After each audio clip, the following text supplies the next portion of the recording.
शुभम स्वामी। हाँ, बंद कर। माइक बंद करूं स्वामी? हाँ, सदगुरु भगवान की जय, स्वामी जी महाराज की जय। शिवोहम। आज का जो गीता का सूत्र है वो अध्याय 3 का 27वां श्लोक है। इसके पहले कि अपन ये सूत्र पर आरंभ करें, अपन गुरु महाराज की स्तुति कर देते हैं। ओम गुरु ब्रह्मा गुरु विष्णु गुरुदेवो महेश्वरः, गुरु साक्षात् परब्रह्म तस्मै श्री गुरुवे नमः। ध्यानमूलं गुरुमूर्ति, पूजामूलं गुरुपदम्, मन्त्रमूलं गुरुर्वाक्यं, मोक्षमूलं गुरुकृपा। सद्गुरु भगवान की जय, स्वामी जी महाराज की जय। शिवोहम। तो जो आज का सूत्र है गीता का, वो सूत्र जो है वो जो आपने भाई भजन गाया, अस्तित्व की कृपा से सब काम हो रहा है, करती है ये प्रकृति मेरा नाम हो रहा है ना।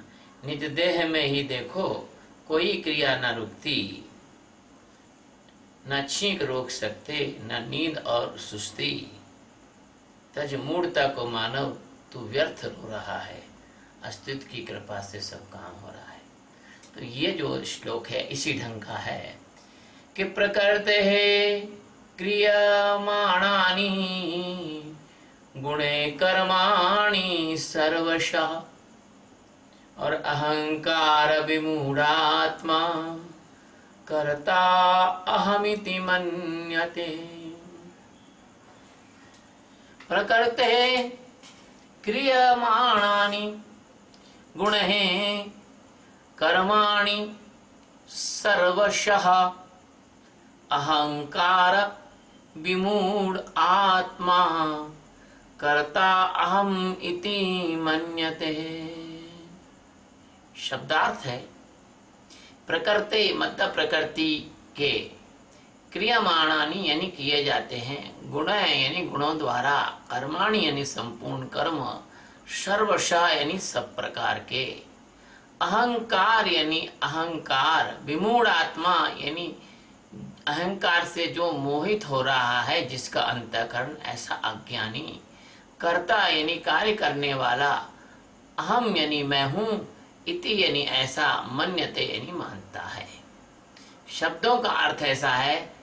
इसी प्रकार सभी प्रकार जो कर्म होते हैं वो प्रकृति में गुणों द्वारा किए जाते हैं, किंतु जिसके अंतःकरण में यह मोह है कि जो अहंकार के कारण मैं करता हूँ ऐसा मानता है, या मेरे द्वारा कार्य किए जा रहे ऐसा मानता है, वह मानने वाला जीवात्मा महामूढ़ है। विमूढ़ का मतलब बढ़िया श्रेष्ठ तरह का मूढ़ है, मतलब मूढ़ों में भी बड़ा मूढ़ है वो। तो भगवान सद्गुरु सच्चिदानंद परमात्मा गीता के माध्यम से संपूर्ण जगत के जिज्ञासुओं से कह रहे हैं और कहते आए हैं, यह जो मेरी प्रकृति है, चाहे परा प्रकृति है और अपरा प्रकृति है, ये 2 प्रकार की मेरी प्रकृति है, चाहे अष्टधा प्रकृति है, 8 प्रकार की जो प्रकृति है, उनके जो कार्य होते हैं वो गुणों द्वारा संपादित किए जाते हैं, गुणों द्वारा किए जाते हैं। जड़ प्रकृति के अंदर ये जो गुण हैं, ये ही सारी कार्य शक्ति, क्रिया शक्ति रखते हैं। ये ब्रह्मांडों का निर्माण भी इन्हीं गुणों के द्वारा हुआ है, उनकी स्टेबिलिटी यानी स्थिति भी इन्हीं के गुणों द्वारा हुई है, और जब वो नष्ट होंगे तो इन्हीं के गुणों द्वारा नष्ट होंगे। तो समस्त प्रकार के जो कार्य हैं वो प्रकृति में मौजूद इन तीनों गुणों के द्वारा होते हैं, इन तीनों गुणों के द्वारा किए जाते हैं। चाहे वो ब्रह्मांडीय कार्य हो, भूमंडलीय कार्य हो, ब्रह्मांडीय घटनाएं हो, भूमंडलीय घटनाएं हो, ब्रह्मांडीय संतुलन हो, भूमंडलीय संतुलन हो, या जैविक संतुलन हो, या ब्रह्मांडीय पिंडों का परिभ्रमण हो, या विघटन हो, या स्थापना हो, सारा सब कुछ गुणों द्वारा होता है, कोई करता नहीं होता। इसमें प्रकृति के गुण ये करते हैं, दिन और रात का होना, सौरमंडल के ग्रहों का घूमना, आकाश गंगाओं का घूमना।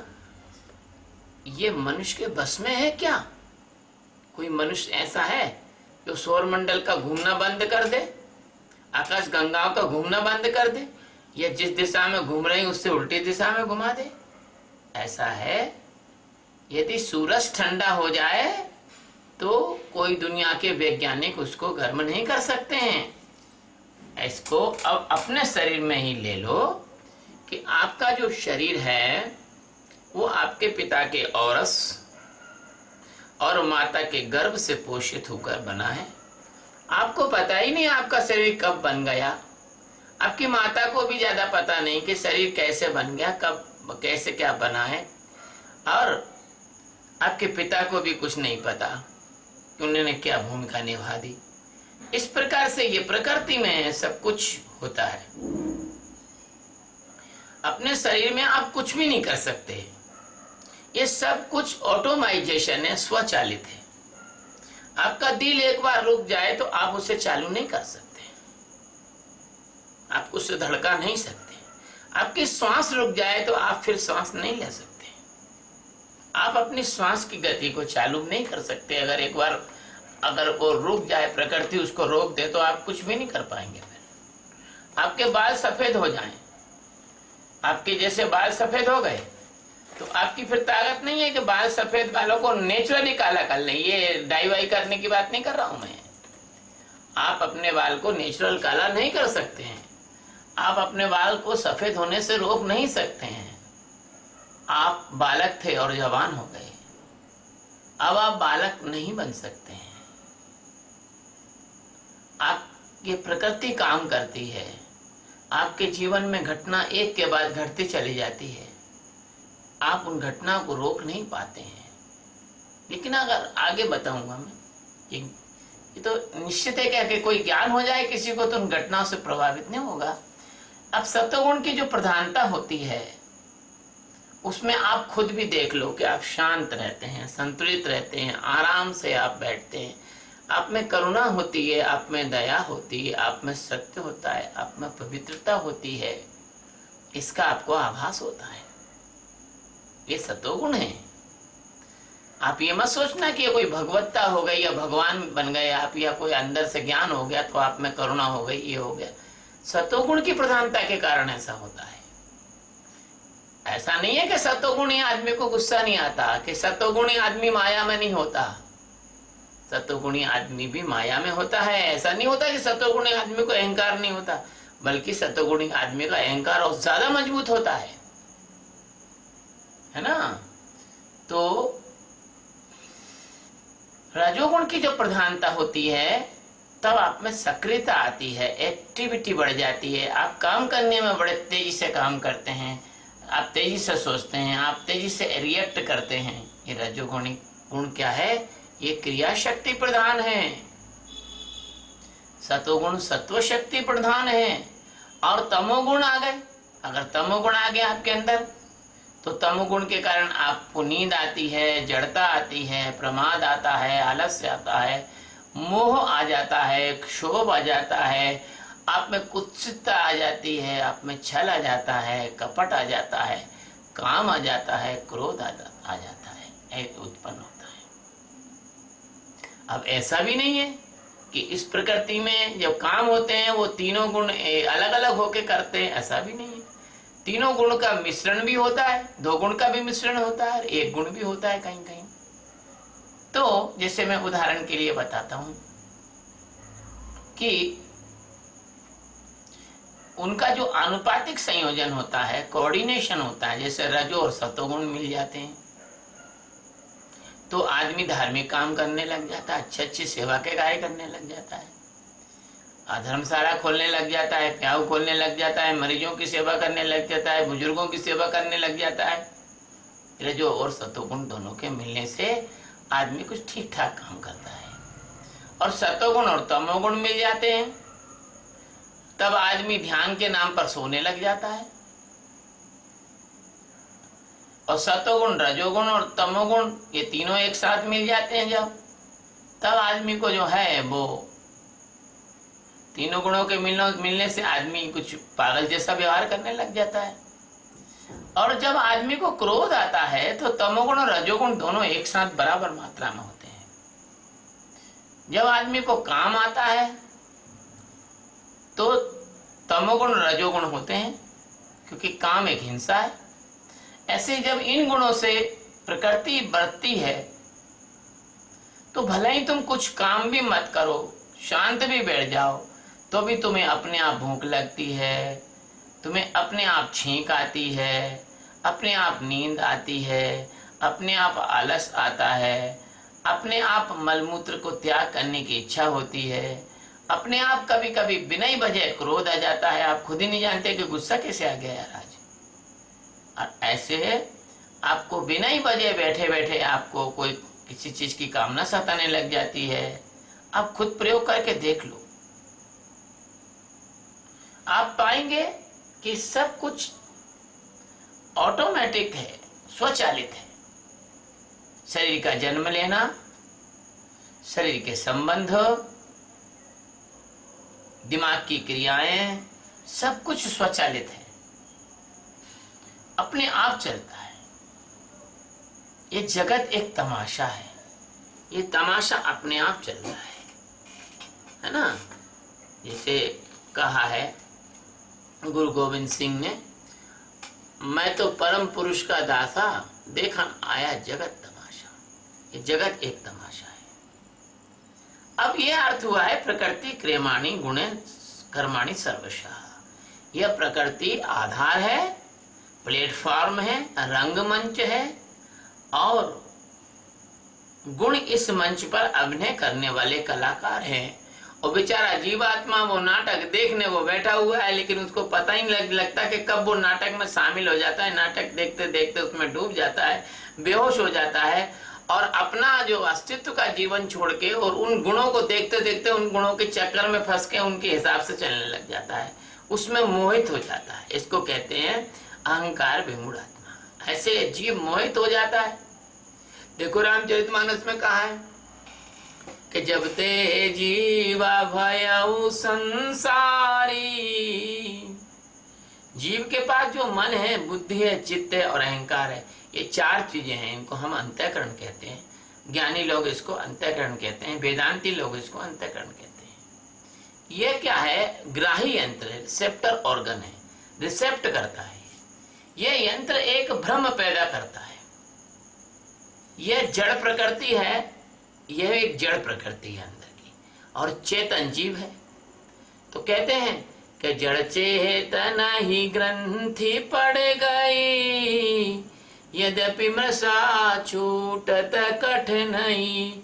रामायण में कहा है ना, कि मोहनी सा सब सोवन हारा, देखें सपन अनेक प्रकार। देखिए, ये माया इस जिंदगी को सपने के समान दिखाती है, और हम इसको देखते देखते हम मोहित हो जाते हैं, हमें भ्रम हो जाता है। हमारा जन्म हुआ है, हमारी वृद्धि हुई है, हम जो है विवाहित हुए हैं, हमारे बच्चे हुए हैं, हम बूढ़े हो रहे हैं, हम मर रहे हैं। न तुम्हारा जन्म हुआ है, न तुम्हारी मृत्यु हो सकती है, न तुम बूढ़े हो सकते हो। अरे तुम तो अजर अमर अविनाशी आत्मा हो, लेकिन तुम क्या करते हो? ये जो माया का नाटक है, इसमें इतने खो जाते हो, सो जाते हो कि तुम स्वप्न देखने लग जाते हो, और उन्हीं स्वप्नों में तुम जीने लग जाते हो। तो अस्तित्व की कृपा यानी मौजूदगी से यह सारा काम होता है, और प्रकृति इसको करती है, और मूर्ख आदमी अहंकार विमूढ़ आत्मा अपने आप को कर्ता समझता है। बस ये मन, बुद्धि, चित्त, अहंकार एक उच्च कोटि की बहुत मजबूत सी मूर्ता है, यानी गहरी बेहोशी उत्पन्न करते हैं, यानी मति में भ्रम पैदा करते हैं। मति भ्रम तोर मोर यह जाना, है ना। तेरे मन में भ्रम हो गया है, ये मैंने जान लिया, रावण से कहा था। इसी मति भ्रम के साथ मन और बुद्धि के सहित जब अहंकार जुड़ जाता है तो जो काम आपने नहीं किया और आप कभी वो काम कर नहीं सकते, उसमें आप अपने आप को कर्ता बन जाते हो। जो काम आप नहीं कर रहे, आप कर्ता नहीं हो, लेकिन आप कर्ता बन जाते हो। आप कहते हो यार मेरे को बुखार आ गया, लो, अरे तुमको बुखार कहां से आ सकता है? आत्मा को कभी बुखार आता है क्या? और यार मैं बीमार हो गया, मैं मर रहा हूं। अरे कहाँ मर रहे हो? कैसा भ्रम है ये? मैंने ऐसा गलत काम कर दिया। अरे तुम तो करते ही नहीं हो, तो तुमने विमूढ़ता कैसे लाद ली है कि मैंने किया है? मैं करता हूं, मेरे द्वारा किया गया है। मैंने इतने यज्ञ कर लिए, मैंने इतना धर्म पुण्य कर लिया, मैंने इतना दान कर लिया, इसका फल अब मेरे को मिलेगा। इन्हें इतना अच्छा किया, मैंने इतना बुरा किया, अब मैं इसको भोगूंगा। इस प्रकार यह जो विमूढ़ता है, अहंकार की भ्रांति है, ये कर्तापने की भ्रांति है, ये अनंत जन्मों की यात्राओं पर तुमको लिए चली जा रही है ना।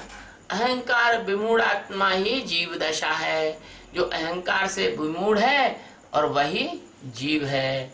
जब आपका अहंकार पक्के से यह मान लेता है कि मैं करता हूं, मैं जीव हूं, तो आप कर्ता हो जाते हो, आप जीव हो जाते हो। एक बहुत प्रीतिकर लघु कथा मुझे याद आती है। ये मैंने अपने गुरु महाराज स्वामी ज्ञानानंद जी के प्रवचन में सुनी थी, मैं आपको सुना रहा हूँ। एक बार क्या हुआ कि एक राजा हुआ करता था, उसका नाम था रहुगण। और उस राजा के अंदर एक भाव आया कि मैं कहीं वन में जाकर कोई अच्छे ऋषि मुनि की खोज करूं और उनको अपना गुरु बनाऊं, और गुरु बनाकर उनसे मैं इस जन्म मरण से मुक्त होने की आत्मविद्या ब्रह्म विद्या सीखूं। तो राजा रहुगण को ताजा ताजा बैराग हुआ, तो उसने क्या किया, राजा रहुगण ने अपने पुत्र को राजा बना के, और वो अपने कुछ सैनिकों को और कुछ साजो सामान लेके और एक पालकी में बैठ के और राजधानी से गुरु की खोज में वन की ओर निकला। जब वो वन की ओर जाने लगा तो पहले जमाने में क्या रहता था कि जैसे अभी ट्रेन बदलते हैं, इसके बाद मुगल काल में घोड़े बदलते थे, और उस जमाने में पालकी के कहार बदले जाते थे। जो कहार थक जाते थे, बीमार हो जाते थे, उनको हटा दिया जाता था, उनकी जगह फ्रेश या नए कहारों को ले लिया जाता था। अच्छा, जंगल में पगडंडी रास्ता हुआ करता था, तो जंगल की सकड़ी पगडंडियों में कभी जो है ऐसा नहीं होता था कि रथ जा रहे हैं, रथ के लिए चौड़ी सड़क चाहिए। रथ उस समय जंगल में चौड़ी सड़क तो होती नहीं थी, और ऋषि मुनि जहाँ रहते थे वो स्थान बहुत दुर्गम होते थे, कहीं कहीं तो घोड़े भी नहीं जा पाते थे। जैसे अपन जाते हैं ना गंगोत्री जमुनोत्री जाते हैं, तो जमुनोत्री में कई जगह पालकी चलती हैं, है ना। ऐसे इसमें केदारनाथ के रास्ते में भी पालकी ले जाते हैं, पालकी वाले ले जाते हैं। तो ऐसे जो है पालकी में वो बैठकर और संकीर्ण रास्तों पर जा रहे थे, और पालकी को जो है 4 कहार उठा रहे थे। ऐसे में उन कहारों का एक नेता था, एक कप्तान था, कैप्टन था। अब एक कहार जो है बीमार पड़ गया, एक कहार कम पड़ गया। तो कहारों का जो कप्तान था उसने कहा कि थोड़े देर आप चलाओ, मैं ढूंढ के दूसरे को लाता हूँ। तो जब वो ढूंढने गया तो वो कुछ घंटे बाद उसको एक व्यक्ति मिला। वो जंगल में एक चट्टान पर बढ़िया बैठा हुआ था, टांग लटका के, पैर लटका के, और बढ़िया मजबूत कद काठी का, काली सी चमड़ी का और मस्त आदमी था, और थोड़ा सा अच्छा दिख रहा था वो। तो उसने कहा अरे वाह, इस आदमी को ले चलो। तो उस व्यक्ति के पास गए और उसको पकड़ा, और पकड़ के बोले चलो तुमको राजा का काम करना है। अब वो थे जड़ भरत, उनका ये रिवाज नियम था। वो कोई काम देता था तो कोई हर के काम कर लेते थे उसका, और कोई खाने देता था तो उसको खा लेते थे, कोई खिलाता था और खा पी के बस बैठते थे वो। तो उन्होंने सोचा कि चलो ठीक है, अब ये कह रहे हैं कि राजा का काम करना है तो अपन राजा का काम कर देते हैं, कुछ मिल जाएगा तो थोड़ा गुजारा चला लेंगे उसमें। तो ऐसे जड़ भरत वहाँ उनके कहारों में उनको जड़ भरत को जोत दिया। अब जो है पहले यही था कि जो है बेगारी प्रथा में पकड़ लेते थे लोगों को और काम करा लेते थे, देना हो तो देते थे, नहीं देना हो तो नहीं देते थे। तो जो उस व्यक्ति का नाम जड़ भरत था वो सभी का काम कर देते थे, मैंने बताया ना। तो जड़ भरत आ गए और पालकी उठाने के काम में लगा दिया। अब क्या हुआ कि थोड़ी दूर वो पालकी चली। अब थोड़ी दूर वो पालकी चली तो क्या हुआ कि जड़ भरत ने जब वो पालकी थोड़ी दूर चलाई, अब पालकी जो है साहब एकदम से पालकी उछल जाए। तो जो राजा बैठा हुआ रहता था वो राजा जो है डगमगा जाए, कभी गिर जाए। तो राजा ने कहा रोको रोको पालकी रोको, रोको पालकी रोको। तो रोका गया। ये कैसे पालकी चला रहे हो, हमारा सिर फूट गया पालकी से, हम गिर रहे हैं, ये कौन है, कैसे नालायकी से पालकी चला रहे हो। तो कहारों ने कहा भगवान वो मैं तो कुछ, हमारी तो कोई गलती नहीं है, ये जो नया जो कहार आया है ये कहार बार बार उछल जाता है थोड़ी थोड़ी देर में।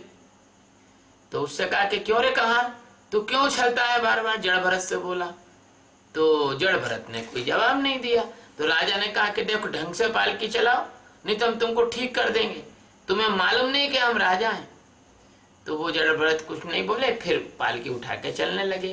राजा ने थोड़ा चलो ठीक हो जाएगा ये, आगे चले तो फिर वो उछाल मारी, उन्होंने उछाल मारी तो फिर वो राजा गिर गए। तो राजा ने कहा कि रोको रोको रोको पालकी रोको।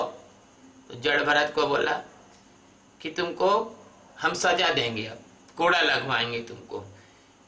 मूड कहार समझता नहीं है कि हम चक्रवर्ती सम्राट है, राजा रहुगण है, हमारा राज्य इतना लंबा इतना चौड़ा है, हम लोगों के हम इतने महान प्रतापी राजा हैं और तू तेरे को मजा चखाते हैं, तेरी सारी अकल ठिकाने ले अल्लाह देते हैं, भूल जाएगा, खाल खिंचवा देंगे हंटर से।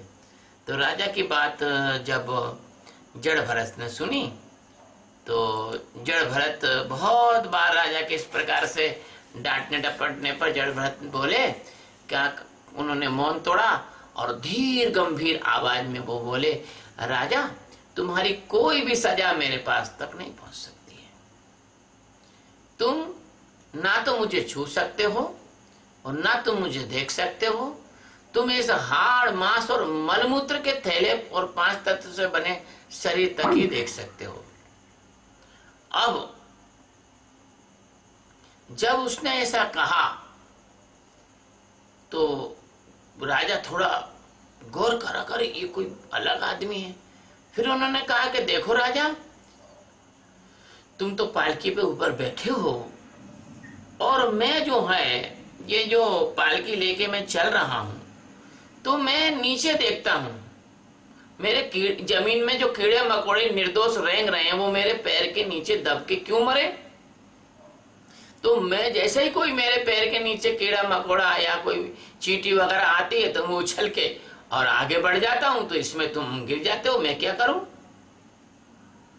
ये तो मतलब मेरा कोई दोष नहीं है क्योंकि मैं अपना चैतन्य हूं और मेरे इस प्रकार से मैं अपनी करुणा नहीं छोड़ सकता। तो अब जब सुना उनने तो राजा और ज्यादा चौंक गए। जड़ भरत ने आखिरी वाक्य बोला कि राजा तुम दंड और पुरस्कार हमारे को नहीं दे सकते हो, हम अकर्ता अभोक्ता चैतन्य आत्मा तथा सर्वथा अगम्य है। भाई राजा ने सुना तो भौचक्का रह गया और समझ गया अरे ये तो कोई ब्रह्म ज्ञानी महात्मा है और मुझसे तो बड़ा अपराध हो गया, इनसे पालकी उठवाई।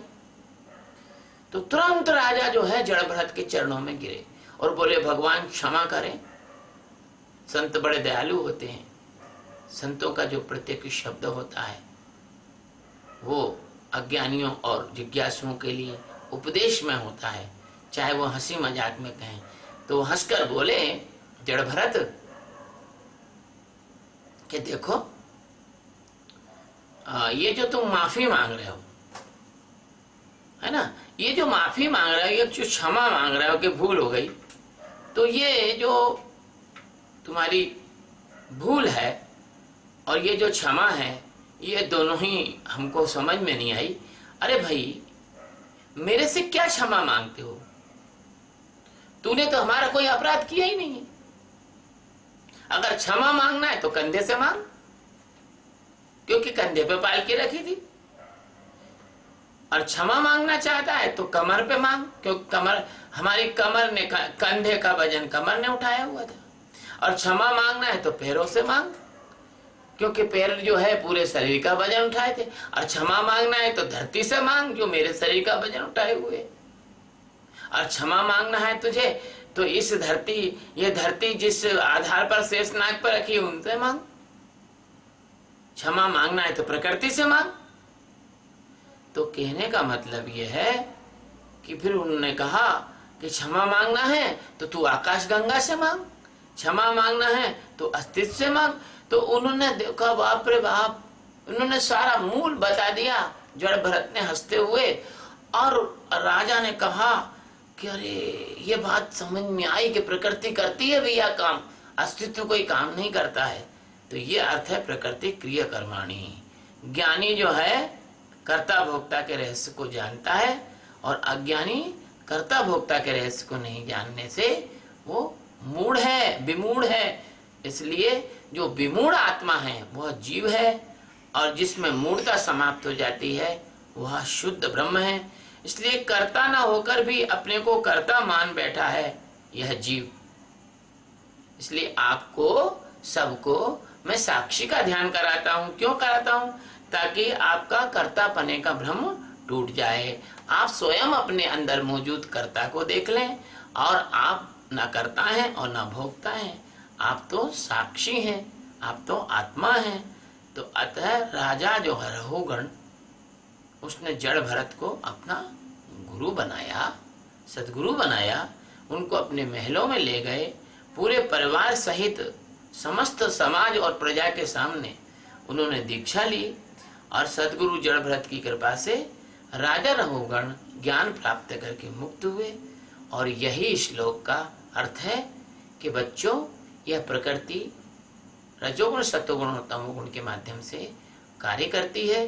तुम व्यर्थ में अपने आप को कर्ता समझ लेते हो, और जब तुम अपने आप को कर्ता की भ्रांति पाल लेते हो, समझ लेते हो, तो तुम विमूढ़ हो जाते हो, तुम बेहोश हो जाते हो, तुम अज्ञानी हो जाते हो, और तुम्हारा यह कर्ता मानना अपने आप में ये तुम्हारी गले की फांसी बन जाता है। परमात्मा तुम्हें इस कर्ता और भोक्ता के चक्र से मुक्त करे। इस श्लोक का यही अर्थ है। शिवोहम।